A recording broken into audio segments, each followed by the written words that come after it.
live. Good afternoon, everyone. Good evening. This is author, motivational speaker, and writer Natukwasa, Lindon. Thanks so much for making those dreams come true. Thanks so much for the support, and thanks so much for keeping up the feedback. First of all, I'm so grateful to my brother Agaba Abri right there on the camera, and his help together as we're building this platform. Today I'm super excited that my brother is back here, Emmanuel Okia. He's an HR consultant and expert. Like, he has a lot to share with you. This is performance management too, powered by Seda Success Academy and Seda Technologies, and we are so excited that every Saturday you take some time actually to watch our programs, to watch our teachings. Before I bring my brother here to share with us the message of today, I just want to first thank those people actually who take time to buy these books and support this mission of self-discovery. Others send in money, and I'm so grateful, though that others they don't wish to be talked about live, but I appreciate all the emails and everything. This book, 7 Days of Goal Setting, we have few copies remaining, and right now people are buying them at 50,000, and this is not something like a joke, but we have seen most people receiving transformation from this book. And the fourth print of 2018 actually it's getting done, so we shall have other new prints next year. So if you haven't got this book, make sure that you inbox, make sure you make a call today, so that this coming week I can easily deliver it to you. I want to remind you shortly before we begin that our computer training center, we have Initex for 2019, 21st January, and details will be coming up. I've been busy off, I've been trying to set up the furniture, set up the computers, so everything is going to be just epic. So my brother, you're welcome. Good evening. Good evening. Thank you so much, Lindon. How are you feeling, man? Good. I'm so excited to be in this second phase. Yeah, welcome. Thank you. Good evening, viewers. Emmanuel Okia is my name. Welcome on board for the next phase. We digested the first phase and we are moving on steadily, and I'm hopeful right there next to you you have a pen, and probably you also have to invite some of your friends to this engagement again. A continuation of last time. We stopped somewhere. Yeah, we stopped somewhere. Yes. And last time, I want to thank you so much in the front of our viewers that all the viewers, they were very good. Over 600, and wow. I got a lot of things, a lot of people popping in WhatsApp. Yes. And I hope you see some of them. Yeah, others, when they saw a poster, they were too excited, and they couldn't wait for you. Actually, for me, I've been working up hard, praying for it to happen. And I'm so happy, and I know that today they are going to benefit so much. Yep. So how have you been doing? And you didn't tell them your profile. And all right. Emmanuel Okia, as I said, is my name. I specialize in HR, and actually 2019 there is a full package coming for you, and I'm soon registering the organization that will be entitled HR Profiles and Organizational Development. I'll be a CEO for it, and a lot more that we have to share. Just as he has spoken about the computer lab that is coming on board, we're also looking at offering HR certificates come 2019. Thank you so much for those packages, and I most especially when you're training these employees, those organizations, actually we need them to get certified, because when someone is certified, to give them much more confidence, like I know what I'm doing right now. So I'm expecting from HR recruitments to give them those certificates, so that at least for the companies that hire them. By the way, the companies look for the value in a person. Yeah. They don't look in your beauty, they don't look in your size, they don't look in your style, but at least they just see that value, the skill that you have. So before we start, I have something about performance. Actually, when I was preparing the script for this production, I was passing through this book. Actually, it's been a real wonder, a real book that has blessed me 2018 and other readers. And I got something. I was like, wow. Actually, I was saying like after we had a call the last time you called me, I said, I think I should get some time and prepare the script. Yeah. And then I fell on something powerful that I'd like to share before you bring out the package you have for them today. All right. I know their life won't be the same. Remember, we have 1 month and few days to enter 2019. So we'd like to ask them how far with their goals, how far with the things they set at the beginning of 2018. Yeah. So our performance, it's on page 9 actually in the introduction, and it says our performance will always be our reality. Forget everything and open your ears to your inner positive intuition. Positive intuition is the one that drives performance. Yes. If yours is negative, then the performance won't be much more better. That's the reason why it's here actually to motivate you, be positively moving forward. So shut your ears from outside opinions. The negative people always throw at you. They matter less.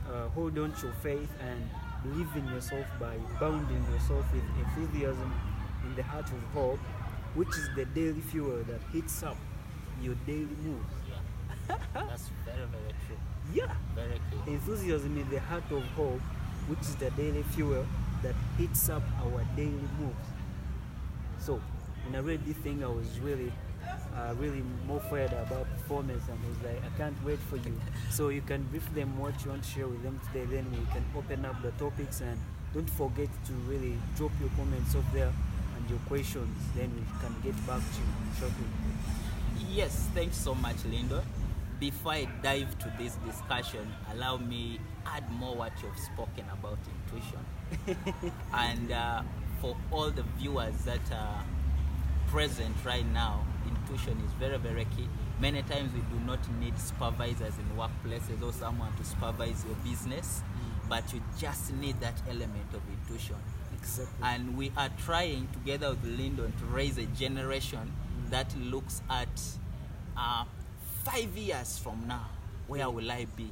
And once you have that in your mind, you don't need to be supervised. That's ideally what I add on what this book contains. Well, thank you so much. Yeah. Right. Today, our focus is on workplace culture, and we are saying how workplace culture influences performance. That's the ideal, and this is phase 2. Last time we handled more of it was operational, where you've set your targets, where you're saying, let's say if you're in the banking sector, you're saying as a sales and marketing officer, by the end of the month I need to have opened 25 new accounts. So that is what we handled last time, more of operational. This time we want to focus on workplace culture and performance. The influence of workplace culture, or you can say the influence of workplace climate on performance. It's more of handling the soft part of it, the soft skills to drive performance. All right, before I break down the variables that we are going to share, allow me say that for organizations to grow and thrive in the marketplace, they must innovate, they must compete, and they must engage employees and customers. Wow, yeah. I And think for- that's the point of innovation is much more important. Yes. Because without innovation, then which means the things have to stay the same over and over. And that's limiting performance, of course, and results. Yeah, that's much more better. Right. Yeah. Now, we are saying for innovation to show up and for employees to be engaged and customers to be engaged, organizations must work on their workplace culture. All right. Having said that, in the workplace culture as a topic, we are going to focus on around seven variables that have been broken down. And we are saying, one, we are going to understand what workplace culture is. We are going to look at how can we measure the values. Many organizations have the values they believe in. How can we measure that? And then how can we score the values? We shall also look at the leadership style. what is the influence of leadership style as far as building the workplace culture is concerned. And then we shall also be looking at the last one is giving feedback. How do respective supervisors give feedback? So you talked about leadership. And the other live stream last Saturday by Tworn, it was something was talking about that leadership is not something that they assign for you. I said everyone with a vision, anyone with a working position is a leader. Even your little sister at home, she's a leader. Even your little brother also, she's a leader in her own way. So everyone is a leader of the other. Because when my young sister comes and tells me this is wrong, of course I have to really listen and do something. And you see, leadership is something, a platform that really connects us and puts the move actually in the performance. So I've learned that one in your topics, and I was just trying to make sure I explain to them in detail. Because others' leadership, they think it belongs to some people on the top or a certain specific type of people. But everyone is a leader.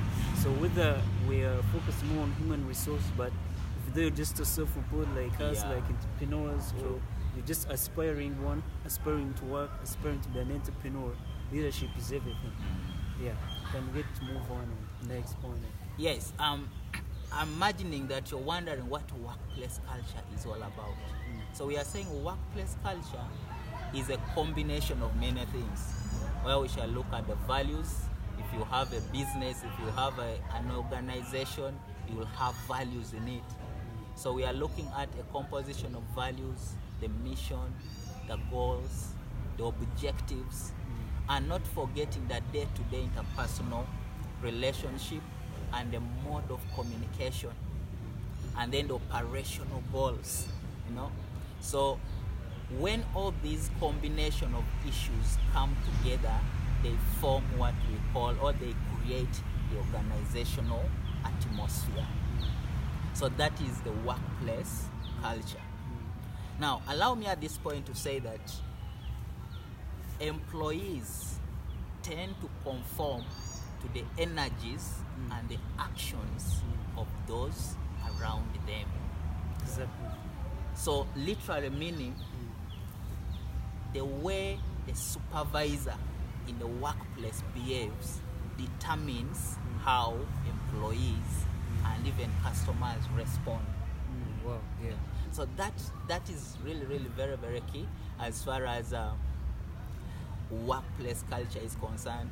And then we are now looking at, let's speak, for example, if you're out there and you're a supervisor, you're a manager, you're a CEO, you're owning a business, you're an entrepreneur, it's very, very key to know that the energy that you release every morning in the workplace influences the actions of those that you supervise. Wow. Actually, I think it's something we're discussing shortly in office before coming here. That there's that kind of vibration coming out of the people. And that's the same thing I've said, that the energy you release in the morning.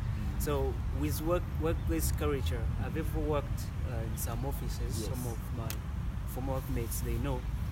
You would be seated in the office, let's say like in the morning, and then someone comes in with a gloomy face, just say good morning in a much more harsh way. Then that one would ruin your day. You'll be thinking, what did I do this person? Then even though you go to the field, there's something that lacks. So I think focusing on that point, they could evoke that oneness, that harmony. That's true. I think performance has something to do with the excellent results that come up. Very, very true. So that's point number 1 or 2. Yeah, this is point number 1. Okay. This is with the mark. Yes. So that is point number 1. But I wanted to complete this package of energies and actions that employees tend to show up. Just as how Lindon has interjected and brought a scenario where he was in a workplace, you show up, someone does not greet. Your body language communicates a lot. The way you show determines whether employees are able to talk to you. Sometimes you just show up, you don't talk, you don't say any word, but staff are ready, or employees are already reading you. And The worst scenario is when you show up in a workplace with your gloomy face, most employees just tend to avoid you. When you show up from the other corner, they will take this direction. That's how worse it is. So it's very, very key. So as a supervisor and a manager or owner of an entrepreneur,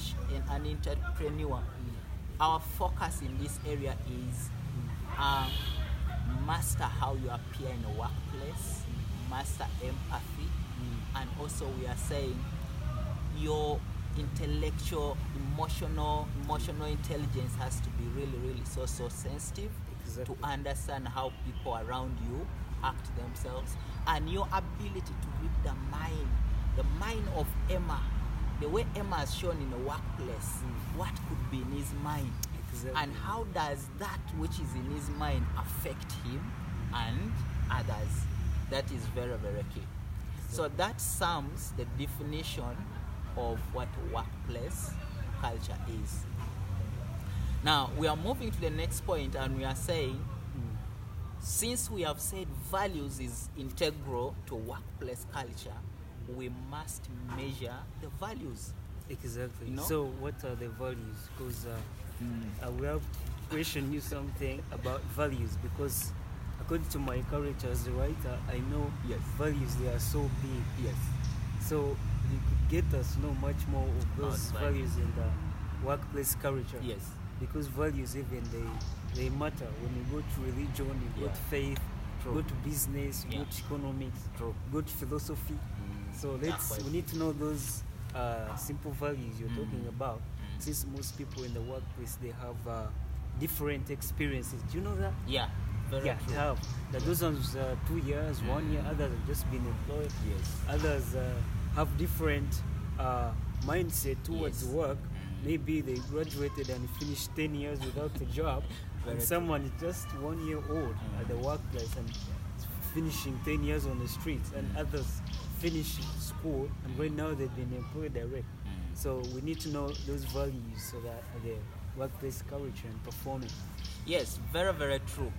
Holding in mind that organizations are different, but in many cases, and based on my experience in the workplace environment, we have the most common values that most organizations uphold is one is integrity. There will be innovation. Some have embraced diversity and inclusion. Some have embraced respect, and a line of them. So for this particular presentation, let's focus on one of them, which is integrity, that most organizations have zeroed down to. And many times we have not seen a correlation between my performance as far as operational objectives with the organizational values. So you find some employees are good at their targets, their operational work, but when it comes to values, it is just a by the way. And we have seen that really affecting performance, and then what we call succession planning, where you will raise someone based on operational objectives, and yet his performance on values is really, really wanting. So we are saying for organizations to grow, these areas all have to be lifted up. How can we measure integrity, for example? Now, integrity, many of us define it differently, but the simple definition of integrity is doing everything or doing something in the absence of a witness, right? That is a simple definition of integrity. And then when we break down integrity, we can break some variables that we can measure. For example, someone is honest in all dealings, is accountable in all actions. Accountability. So those areas, organizations must measure them. How can we measure them if we are saying you are accountable for all actions? So we are saying your immediate supervisor should be in a position to capture what are those areas that you have been accountable in a specific period of time. And then go ahead and tag a mark to each of them. So that at the end of the assessment period, we are able to see Emma's operational objectives, he scores this. However, also in his values, this is his score. so that we are able to correlate if Emma is really due for promotion or if Emma is really a performer and to fit in this succession planning. Is he a blended employee? That is where we are moving on. Wow, thanks so much. You talked about accountability, talked about measuring accountability under integrity, and talked about something that really touched me, that when performance is demanding, actually, most of the people, they are well employed, they get salary, they do everything, but their performance is much more demanding, just like in school, for the people who don't concentrate as well. And you find that the performance is demanding. So thanks for those clues, actually. And I know I'm getting inspired as someone aspiring to have different companies, $1 million companies. So I'm also benefiting so much of the aspiring worldwide CEO. You see that? That's very true. That's very Thanks so much for those wisdom, man. You're welcome. Yeah. Yes, let's move to the next point, which is quite linked to what we have shared. Measuring values, we have to have a scoring scale. Wow. So that is where organizations, owners of businesses, even you, for your own personal objectives and your own values, you must score yourself on performance. So these scales tend to vary, but you must have a specific mark for the variables of each value. Next session we shall dive in detail how to break these things down. The variables, we shall come up with values, and we are able to define each of them and then attack the scoring. So that's basically on that point. Scoring values is very, very key. How do we do that? Is by tagging a mark or a scale, and this scale is generated with a discussion with the workmates and then a discussion with the CEOs and managers, so that you are able to define a standardized scoring scale for values. You may say 1 to 3. So when you're excelling in a specific variable in a value, then you're able to target probably 3 or 5. Wow. Yeah. So how could you summarize to them the remaining points? So that for this time, next time we just come and break them down. Say you have 7 points. Yes. So you could summarize all of them as we just finished the session of today. Okay. To see the way forward, actually. And I know expect so much in our group. I know. Yeah, I think one time we should have these videos are being compiled, and all the study resources that we've been having here, they'll be on YouTube. Yeah. So we'll be able to be there. You search the channel Natukwasa Lindon or Sheda Success Academy. You'll be getting these study videos and more upcoming for the series and the program. Yeah. So very true. For the interest of time, let's summarize them and say the next point, the next focus as far as this discussion is concerned, is looking at what's the leadership style. Many times, most scholars have argued that a blended leadership style brings results. But for the context of workplace culture, we are saying the concentration should be on a participatory and a collaborative leadership style, because it enables employees own the institution and then develop confidence because they participate, and by that you're creating the atmosphere in the workplace that allows people to innovate. And then I wanted also to touch on the element of appreciating the cultural diversity. Individuals are attracted from different cultures, and because of that they come to a workplace with different ways of doing things. In fact, what is true about the individuals is that diversity itself is a resource to an organization.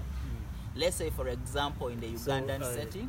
In the Ugandan setting, what is diversity? Yes. Starting with the Ugandan setting, like you've just been discussing now. Yes. So diversity is let's explain it. Let's define it with examples. As I've said, Ugandan setting, you may find Lindon comes from Western, I come from Teso, someone comes from Macholi. All these individuals have come in a workplace. Yeah, actually, that's an important point. Yes. And remember, all of them have been brought differently based on their cultures. So they show up in the workplace and their energies are different. So if you're a supervisor and you're not wise enough to only not focus on how they react, but focus on the potentials that each of them has brought, you might lack it, or you may not see your organization grow because you've ignored that element. So appreciating it, we are saying look at the potentials, and then your focus is that do not suffocate the workplace by suppressing how different individuals behave just because you want them to do things your way. You have to build in or to cultivate an atmosphere where they are able to bring up their potentials. Oh, thanks so much for sharing that wisdom. And just as we finalize, before sharing here success tip from this book, I would like to ask you just a small question, a simple question that just popped in my mind. How do you compare the current 21st century workplace with the past workplace? Let's say when you were still in high school or college, how were you watching the workplace culture? Because I believe you would enter the headmaster's office, you would go to the bank, pay school fees. And today, has there been any difference between today's workplace culture and the past, and how do you see the future workplace culture?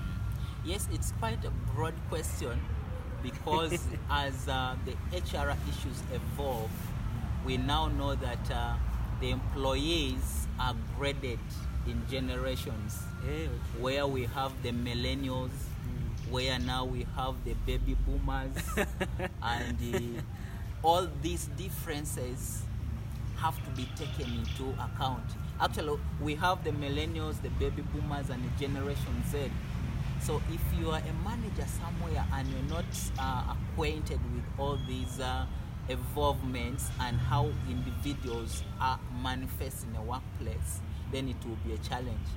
If we are to look at just technology, the element of technology, or if we are to focus on Generation Z, which is the current young people who are ushered in the workplace, many times they love technology a lot, and they actually perform so high in the presence of their gadgets. Yeah, well, thanks so much. Something I really expected. That's a great answer. So as we finish, thanks so much for taking time being here, and I'll be sharing one tip after every session we do, and it's from page 30 of this book, and it's about acknowledgement. As we perform, we face some obstacles. So I decided to really share that with performance, whether self-employed, whether you're employed somewhere, whether you plan, even in that any normal life, anything can be family, business, everywhere. That we need also to give you some hope, okay? And here it's from 3 tips to conquer obstacles in your performance and in your goals. And it says, number 1, acknowledge that there are obstacles. It will not be easy. So any goal you have set for yourself will likely have obstacles. The first step to overcoming them is simply acknowledging the fact. If you acknowledge that they exist, so know that you have the tough times. Know that it will not be easy. Know also that despite the obstacles, you will reach your goals. You will get through, around, and over the obstacles. They are there for a reason, just like he's been telling us here. And whether it is to teach you a bit about yourself, to make you appreciate your success. By the way, most people think once you get success without at least paying a price, I've ever seen it, it kind of brings some frustration a little bit. True. But when you pay price for something, at least you appreciate. So those obstacles, actually, they build a foundation where you appreciate your goals, appreciate your success. So just keep moving. So to make you stronger, and every obstacle you encounter has a positive side to do it.